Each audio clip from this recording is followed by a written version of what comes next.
नमस्कार प्यारे विद्यार्थियों, आरपीएम ब्रिज यूट्यूब चैनल में आप सभी का बहुत बहुत स्वागत है। चलिए, उत्तर प्रदेश राजस्व लेखपाल के लिए एक नई श्रृंखला के साथ आपके सामने उपस्थित हूँ। तो चलिए, बिना देरी किए हुए श्रृंखला की शुरुआत करते हैं। आज की जो ये श्रृंखला है, ये उत्तर प्रदेश राजस्व लेखपाल के लिए ग्रामीण प्रवेश ग्राम समाज वाला जो टॉपिक रहता है उसके लिए बहुत ही महत्वपूर्ण होने वाला है ये वीडियो। तो आप लोग वीडियो में अंत तक बने रहिएगा और वीडियो को आपको पूरा देखना है बिना स्किप किए हुए। तो चलिए श्रृंखला की शुरुआत करते हैं, लेकिन उससे पहले जो भी हमारे यूट्यूब चैनल पर नए हैं तो प्लीज़ चैनल को सब्सक्राइब कर लीजिए और साथ ही बेल आइकन को प्रेस कर लीजिए, जिससे कि नोटिफिकेशन आप तक पहुंच सके वीडियो अपलोड होते ही, और उस नोटिफिकेशन पर क्लिक करके आप पूरा वीडियो अंत तक देख सकते हैं। चलिए, पहला क्वेश्चन आपके सामने है इस श्रृंखला का। एक ग्राम पंचायत में महिलाओं के लिए कितने प्रतिशत पद आरक्षित होने चाहिए? 10%, 20%, 30 नहीं प्यारे साथियों, यहाँ पर 33 होगा। तो ये मिसटाइप है प्यारे साथियों, यहाँ पे ये 30 नहीं, यहाँ पे आपका हो जाएगा कितना? 33%। तो आपको बताना है कि 10% होगा, 20 होगा या 33 होगा या फिर 50 होगा। तो प्यारे साथियों, क्वेश्चन नंबर फर्स्ट का जो राइट आंसर हो जाएगा वो आपका 33%, यानी कि ऑप्शन नंबर सी आपका हो जाएगा 33%। चलिए मिलते हैं क्वेश्चन नंबर 2 से।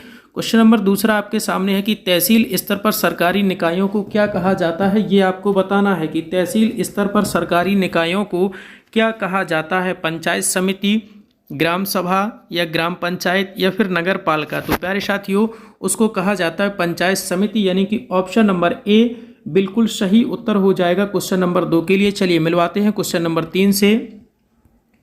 एक ग्राम पंचायत में ग्राम के वार्डों से चुने हुए कितने सदस्य होते हैं जिन्हें पंच कहा जाता है? 5 से 20, 7 से 17, 10 से 20 या फिर 5 से 9। तो प्यारे साथियों, जल्दी से बताइए क्वेश्चन नंबर 3 का राइट आंसर क्या होगा। चलिए मिलवाते हैं क्वेश्चन नंबर 3 के राइट आंसर से। इसका राइट आंसर हो जाएगा प्यारे साथियों ऑप्शन नंबर दूसरा 7 से 17। चलिए मिलते हैं क्वेश्चन नंबर 4 से। एक व्यक्ति के लिए पंचायत का सदस्य बनने की न्यूनतम आयु सीमा कितनी है? 21 वर्ष, 25 वर्ष, 35 वर्ष, 18 वर्ष। तो आपको बताना है कि ग्राम पंचायत सदस्य बनने के लिए न्यूनतम आयु कितनी होनी चाहिए। तो प्यारे साथी, वो होनी चाहिए आपकी कितनी? 21 वर्ष। तो क्वेश्चन नंबर 4 के लिए राइट आंसर हो जाएगा ऑप्शन नंबर पहला। चलिए क्वेश्चन नंबर 5 से मिलवाते हैं। ग्राम पंचायत यानी कि भारत में ग्राम पंचायतों की कुल संख्या कितनी है? तो आपको बताना है कि भारत में कुल ग्राम पंचायतों की संख्या कितनी है। विकल्प आपके सामने है। तो इस प्रश्न का बिल्कुल सही उत्तर हो जाएगा प्यारे साथियों ऑप्शन नंबर चौथा, 2,55,361। ये जो आंकड़ा है, ये जो डेटा है वो दिसंबर 2021 तक का है। चलिए आगे बढ़ते हैं क्वेश्चन नंबर 6 की तरफ। अंबेडकर विशेष रोजगार योजना के अंतर्गत परियोजना की इकाई लागत कितने रुपए से कम नहीं होनी चाहिए? 60,000, 75,000, 1 लाख या फिर 50,000। तो प्यारे साथियों, जल्दी से बताइए इस प्रश्न का सही उत्तर क्या होगा। विकल्प आपके सामने है। तो प्यारे साथियों, इस प्रश्न का बिल्कुल सही उत्तर हो जाएगा आपका ऑप्शन नंबर चौथा, यानी कि 50,000। चलिए क्वेश्चन नंबर 6 की तरफ मूव करते हैं। क्वेश्चन नंबर 7 है, क्वेश्चन नंबर 7 की तरफ मूव करते हैं। प्यारे साथियों, क्वेश्चन 7 आपके सामने है। सुल्तानपुर ने सामाजिक बानिकी योजना की कुशल कार्य प्रणाली के लिए केंद्रीकृत डाटाबेस की समस्या का समाधान करने की पहल की है। राष्ट्रीय प्रतिदर्श सर्वेक्षण संगठन, जिला उद्योग केंद्र, क्षेत्रीय ग्रामीण बैंक या फिर राष्ट्रीय सूचना केंद्र। तो प्यारे साथियों बताइए क्वेश्चन नंबर 7 का राइट आंसर क्या होगा। प्यारे साथियों, पूरी की श्रृंखला में यहाँ पर हमने टॉप 30 क्वेश्चन लिए हैं, और ये वही क्वेश्चन है जो आपके पिछले एग्जाम में, राजस्व लेखपाल के एग्जाम में 2015 में पूछे जा चुके हैं। उन्हीं पर आधारित यहाँ पर हमने प्रश्नों को लिया है। तो बहुत ही महत्वपूर्ण क्वेश्चन है। कोई भी ऐसा क्वेश्चन नहीं है जो एग्जाम में रिपीट ना हुआ हो। तो आप वीडियो को पूरा अंत तक देखिएगा, बिल्कुल स्किप नहीं करना है। ये वीडियो आपके लिए, राजस्व लेखपाल के लिए बहुत ही रामबाण साबित होने वाला है। तो वीडियो में अंत तक बने रहिएगा। तो चलिए मिलवाते हैं क्वेश्चन नंबर 7 के राइट आंसर से। तो क्वेश्चन नंबर 7 का जो राइट आंसर होगा वो राष्ट्रीय सूचना केंद्र। चलिए आगे बढ़ते हैं। इंदिरा आवास योजना जो एक केंद्र समर्थित योजना है का राज्य सरकार के साथ लागत सहभाजन अनुपात क्या है? यानी कि क्वेश्चन में हमसे ये पूछा जा रहा है कि जो इंदिरा आवास योजना है उसमें केंद्र और राज्य का जो पैसों का, खर्चों का जो अनुपात है वो किस अनुपात में है, ये हमसे पूछा गया। तो प्यारे साथियों, जो वो अनुपात है वो आपका 75:25, यानी कि ऑप्शन नंबर दूसरा क्वेश्चन नंबर 8 के लिए बिल्कुल सही उत्तर रहने वाला है। चलिए आगे बढ़ते हैं क्वेश्चन नंबर 9 की तरफ। NREGP का पूर्ण रूप क्या है, ये आपको बताना है कि NREGP का जो फुल फॉर्म है वो क्या है। राष्ट्रीय ग्रामीण उद्यमिता गारंटी कार्यक्रम, राष्ट्रीय ग्रामीण शिक्षा गारंटी कार्यक्रम, राष्ट्रीय ग्रामीण रोजगार गारंटी कार्यक्रम या फिर राष्ट्रीय क्षेत्रीय रोजगार गारंटी कार्यक्रम। तो प्यारे साथियों बताना है क्वेश्चन नंबर 9 का राइट आंसर क्या होगा। ये एग्जाम की दृष्टि से बहुत ही महत्वपूर्ण क्वेश्चन है, तो आप लोग इसको याद रखिएगा। क्वेश्चन नंबर 9 का जो प्यारे साथियों राइट आंसर होगा वो ऑप्शन नंबर सी होगा, यानी कि राष्ट्रीय ग्रामीण रोजगार गारंटी कार्यक्रम। तो क्वेश्चन नंबर 9 के लिए जो राइट आंसर होगा प्यारे साथियों ऑप्शन नंबर तीसरा। चलिए आगे बढ़ते हैं बिना देरी किए हुए। घरेलू व्यक्तिगत सौर जल हीटर के लिए आर्थिक सहायता योजना के अंतर्गत उत्तर प्रदेश राज्य में क्या प्रोत्साहन दिया जाता है। कर में छूट दी जाती है या बट्टा दिया जाता है या कर मुक्त कर दिया जाता है या फिर छूट। तो प्यारे साथियों क्वेश्चन नंबर 10 के लिए जो आपका राइट आंसर हो जाएगा वो ऑप्शन नंबर दूसरा यानी कि बट्टा। चलिए आगे बढ़ते हैं। मध्याह्न भोजन कार्यक्रम के अंतर्गत विद्यालय स्तर पर बच्चों के न्यून भार की प्रतिशतता का आकलन किस आवृत्ति पर किया जाना चाहिए। अर्धवार्षिक यानी कि 6 महीने में किया जाना चाहिए, त्रैमासिक यानी कि क्या 3 महीने में किया जाना चाहिए, वार्षिक क्या साल भर में किया जाना चाहिए या फिर प्रति महीने। तो प्यारे साथियों बहुत ही इंपॉर्टेंट क्वेश्चन है। तो क्वेश्चन नंबर 11 का जो राइट आंसर हो जाएगा प्यारे साथियों वो आपका हो जाएगा ऑप्शन नंबर ए अर्धवार्षिक। चलिए आगे बढ़ते हैं। MG नरेगा के अंतर्गत सामग्री संगठक के मामले में केंद्र और राज्य सरकारों द्वारा दिए गए निधिकरण का अनुपात होता है। केंद्र और राज्य के बीच का जो अनुपात होता है वो कितना होता है, ये क्वेश्चन में आपसे पूछा गया। तो प्यारे साथियों वो अनुपात होता है 75:25। चलिए आगे बढ़ते हैं क्वेश्चन नंबर 13 की तरफ। अंबेडकर विशेष रोजगार योजना के अंतर्गत सामान्य श्रेणी लाभार्थियों के लिए उपलब्ध इकाई लागत प्रतिशतता एवं अधिकतम आर्थिक सहायता राशि क्या है। 25% या फिर 10,000 रुपये, 33% 10,000 रुपये, 25% 7,500 रुपये या फिर 33% 7,500 रुपये।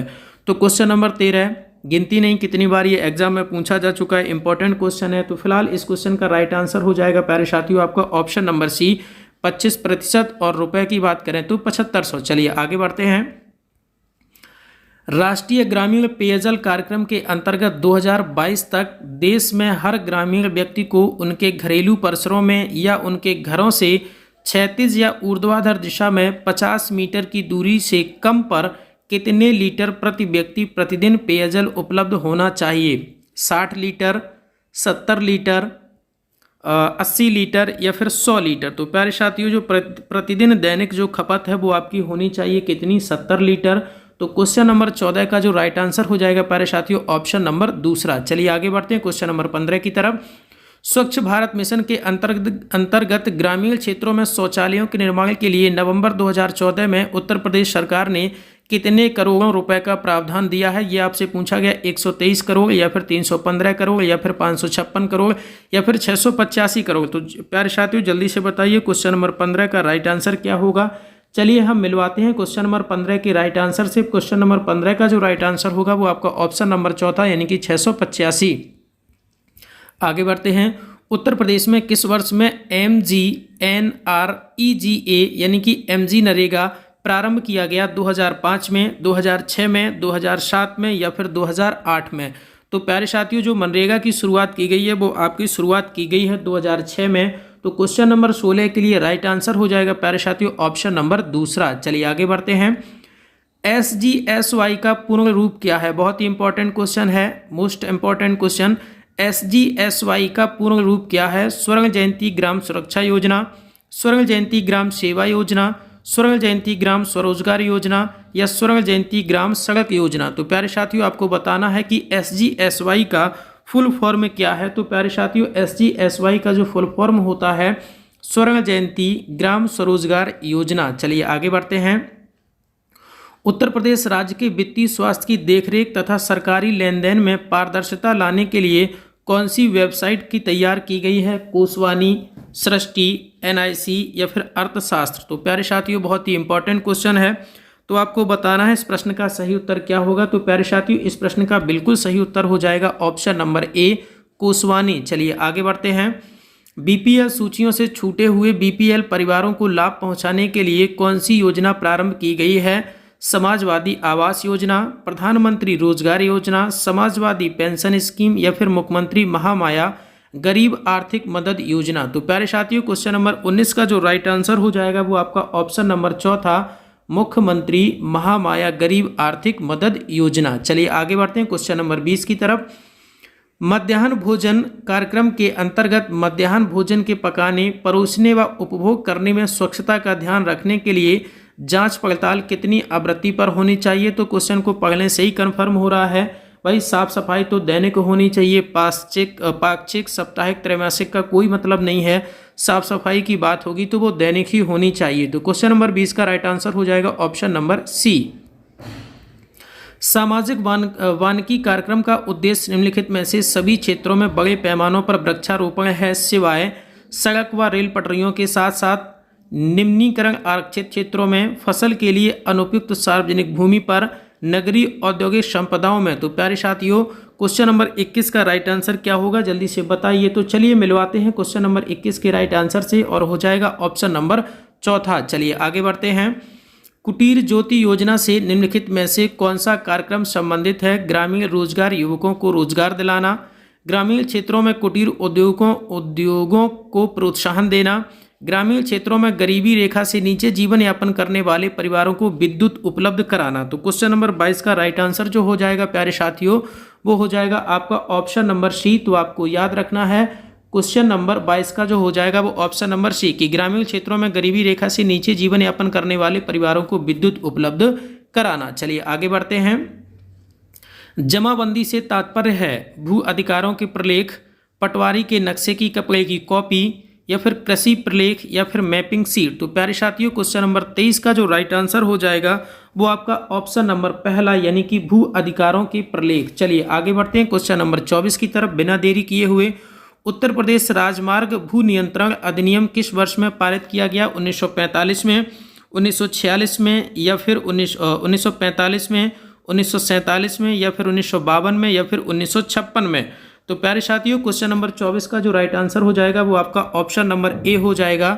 चलिए तो मिलवाते हैं इस प्रश्न के सही उत्तर से, और इस प्रश्न का बिल्कुल सही उत्तर हो जाएगा 1945। चलिए आगे बढ़ते हैं। उत्तर प्रदेश में एक वर्ष में न्यूनतम कितनी ग्राम सभा की बैठक होनी चाहिए? तो प्यारे साथियों, क्वेश्चन का पूछने का मतलब ये है कि ग्राम सभाओं में कितनी ग्राम सभा की बैठक होनी चाहिए एक साल के अंतर्गत। तो प्यारे साथियों, वो आपकी कितनी होनी चाहिए तो आपको याद रखना है, वो आपकी होनी चाहिए कम से कम 2। चलिए आगे बढ़ते हैं। खसरा और खतौनी कौन तैयार करता है? ये क्वेश्चन आपसे पूछा गया, बहुत इंपॉर्टेंट क्वेश्चन है। तो प्यारे साथियों, खसरा और खतौनी जो है तैयार करता है आपका पटवारी यानी कि लेखपाल। लेखपाल का ही दूसरा नाम होता है पटवारी। चलिए आगे बढ़ते हैं क्वेश्चन नंबर 27 की तरफ। भूमि की पैमाइश, पैमाइश का मतलब होता है प्यारे साथियों नाप यानी कि मापना।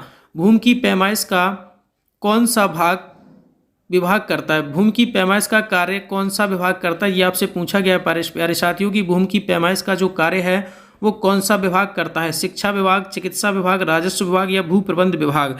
तो प्यारे साथियों, क्वेश्चन नंबर 27 का राइट आंसर हो जाएगा आपका राजस्व विभाग। भूमि से संबंधित जो भी कार्य होते हैं वो आपका पटवारी, लेखपाल यानी राजस्व विभाग के अंतर्गत आता है। चलिए आगे बढ़ते हैं।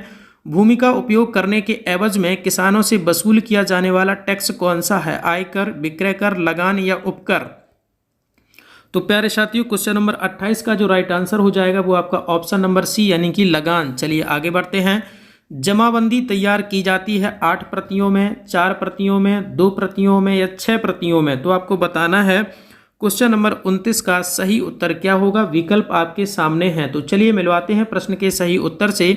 तो इस प्रश्न का बिल्कुल सही उत्तर हो जाएगा ऑप्शन नंबर तीसरा। चलिए आगे बढ़ते हैं। क्वेश्चन नंबर 30 श्रृंखला का अंतिम क्वेश्चन।